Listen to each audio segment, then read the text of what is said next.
SASDOவின் பிரதான செய்திகள். முதலில் தலைப்புச் செய்திகள். வெறும் வாய்ச்சொல் வீரநெல்ல ரணில் பிரசன்ன ரணதுங்க புகழாரம். யாழ் நல்லூர் கந்தனின் அருள் பெறச் சென்ற சயித் பிரேமதாச. இலங்கையை நோக்கி படையெடுக்கும் இந்திய சுற்றுலா பயணிகள். சிறைச்சாலையில் 331 பட்டதாரிகள். பேராசிரியர் வெளியிட்டுள்ள பரபரப்பு தகவல். யாழில் பெரும் சோக சம்பவம். இளம் குடும்ப பெண்ணுக்கு நேர்ந்த நிலை. பாகிஸ்தானின் நிலச்சரிவில் சிக்கி ஒரே குடும்பத்தை சேர்ந்த 12 பேர் பலி. தொடர்பன விரிவான செய்திகள். தாயக செய்திகள். வாய்ச்சொல்லில் வெட்டி வீழ்த்தும் தலைவர்கள் பல இருக்கின்ற போதும் செயல் வீரராக ஜனாதிபதி ரணில் விக்ரமசிங்க மட்டுமே உள்ளார் என அமைச்சர் பிரசன்ன ரணதுங்க தெரிவித்துள்ளார். மொனராகலையில் இடம்பெற்ற இயலும் ஸ்ரீலங்கா பேரணியில் கலந்து கொண்டு உரையாற்றும் போதே அவர் இதனை குறிப்பிட்டுள்ளார். அவர் தொடர்ந்து தெரிவிக்கையில், இலங்கையின் பொருளாதார நெருக்கடி ஏற்பட்ட போது நிபந்தனையின்றி நாட்டை ஏற்பவருக்கு ஆதரவளிக்க தீர்மானித்த போதும் எதிர்க்கட்சி தலைவர் சயித் அதற்கு முன் வரவில்லை. அப்போது தான் ரணில் விக்ரமசிங்காவை தெரிவு செய்தோம். தனது திட்டங்களுக்கு ஆதரவளிப்பதாக இருந்தால் ஏற்றுக்கொள்வதாக கூறினார். அவரை ஏற்றுக்கொண்ட போது பொறுப்பை சரியாக செய்து முடித்தார். கடந்த 2 வருடங்களில் மக்கள் கஷ்டங்களை போக்க அவர் செய்த அர்ப்பணிப்புகளையும் கண்டதாலேயே மீண்டும் ஒருமுறை ரணில் விக்ரமசிங்காவுக்கு ஆதரவளிக்க வந்தோம். ஆனால் சிலர் ஐக்கிய தேசிய கட்சியில் நாம் இணைந்து கொண்டதாக போலி பிரச்சாரம் செய்கின்றனர். ஆனால் நாட்டுக்கு தேவையான புதிய அரசியல் கலாச்சாரத்தை பின்பற்ற வேண்டும் என்பதனாலேயே ஜனாதிபதியுடன் இருக்கின்றோம் என பிரசன்ன ரணதுங்க தெரிவித்துள்ளமை குறிப்பிடத்தக்கது. யாழ்ப்பாணத்துக்கு 2 நாள் விஜயம் மேற்கொண்டுள்ள எதிர்க்கட்சி தலைவரும் ஜனாதிபதி வேட்பாளருமான சயித் பிரேமதாச நல்லூர் கந்தசுவாமி ஆலயத்துக்கு சென்று வழிபாட்டில் ஈடுபட்டுள்ளார். சயித் பிரேமதாச 2 நாட்கள் யாழ்ப்பாணத்தில் தங்கியிருந்து பல்வேறு தரப்பினருடன் பேச்சுவார்த்தைகளில் ஈடுபட உள்ளார். இம்மாதத்தில் முதல் 25 நாட்களில் 1,43,622 சுற்றுலா பயணிகள் இலங்கைக்கு வருகை தந்துள்ளதாக இலங்கை சுற்றுலா அபிவிருத்தி அதிகார சபையினால் வெளியிடப்பட்டுள்ள சமீபத்திய அறிக்கையில் சுட்டிக்காட்டுகிறது. அதன்படி இதுவரை இலங்கைக்கு வந்துள்ள மொத்த சுற்றுலா பயணிகளின் எண்ணிக்கை 13,41,681 குறிப்பிடப்பட்டுள்ளது. இந்த மாதத்தில் முதல் 25 நாட்களில் வந்துள்ள சுற்றுலா பயணிகளில் 13.5% இந்தியா சுற்றுலா பயணிகள் மற்றும் எண்ணிக்கையில் 27,999 காணப்படுகிறது. மேலும் ஐக்கிய ராச்சியத்திலிருந்து 15,918 சுற்றுலா பயணிகளும், சீனாவிலிருந்து 10,068 சுற்றுலா பயணிகளும், ஜெர்மனியிலிருந்து 9,162 சுற்றுலா பயணிகளும் நாட்டுக்கு வருகை தந்துள்ளனர்.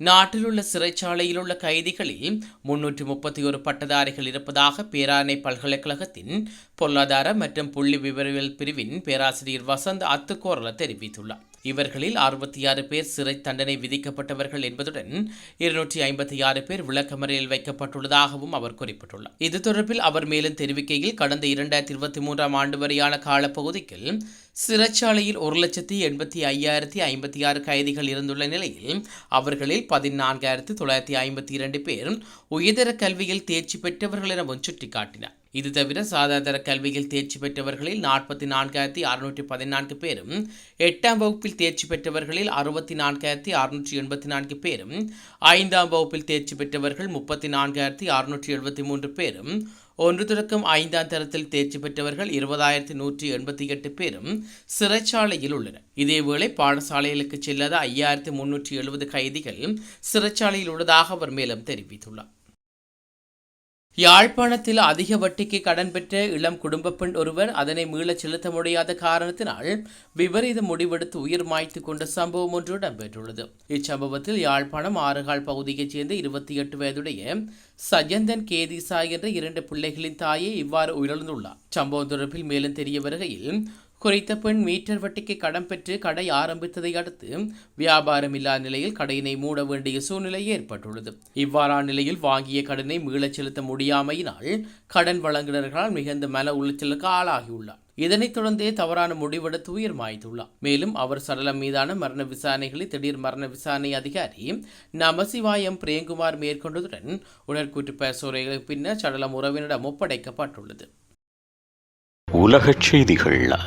பாகிஸ்தானில் கனமழையால் ஏற்பட்ட நிலச்சரிவில் சிக்கி ஒரே குடும்பத்தைச் சேர்ந்த 12 பேர் உயிரிழந்துள்ளதாக அந்நாட்டு ஊடகங்கள் செய்தி வெளியிட்டுள்ளன. கடந்த சில நாட்களாக பாகிஸ்தானில் கனமழை பெய்து வருவதால் அப்பட்டிர் மாவட்டத்தில் திடீர் நிலச்சரிவு ஏற்பட்டுள்ளது. இதன்போது வீடொன்றில் மேலிருந்து சரிந்து விழுந்து உள்ளே இருந்த ஒரே குடும்பத்தைச் சேர்ந்த 12 பேர் உயிரிழந்துள்ளனர். அவர்களில் 3 ஆண்களும் 3 பெண்களும் மற்றும் 6 குழந்தைகள் அடங்குவதாக தெரிவிக்கப்பட்டுள்ளது. இதனையடுத்து விபத்தில் பலியானவர்களின் உடல்கள் மீட்கப்பட்டு மருத்துவமனைக்கு அனுப்பி வைக்கப்பட்டுள்ளதாக குறிப்பிடப்பட்டுள்ளது. மீண்டும் தலைப்புச் செய்திகள். வெறும் வாய்ச்சொல் வீரநெல்ல ரணில் பிரசன்ன ரணதுங்க புகழாரம். யாழ் நல்லூர் கந்தனின் அருள் பெறச் சென்ற சயித் பிரேமதாச. இலங்கையை நோக்கி படையெடுக்கும் இந்திய சுற்றுலா பயணிகள். சிறைச்சாலையில் 331 பட்டதாரிகள். பேராசிரியர் வெளியிட்டுள்ள பரபரப்பு தகவல். யாழில் பெரும் சோக சம்பவம். இளம் குடும்ப பெண்ணுக்கு நேர்ந்த நிலை. பாகிஸ்தானின் நிலச்சரிவில் சிக்கி ஒரே குடும்பத்தைச் சேர்ந்த 12 பேர் பலி.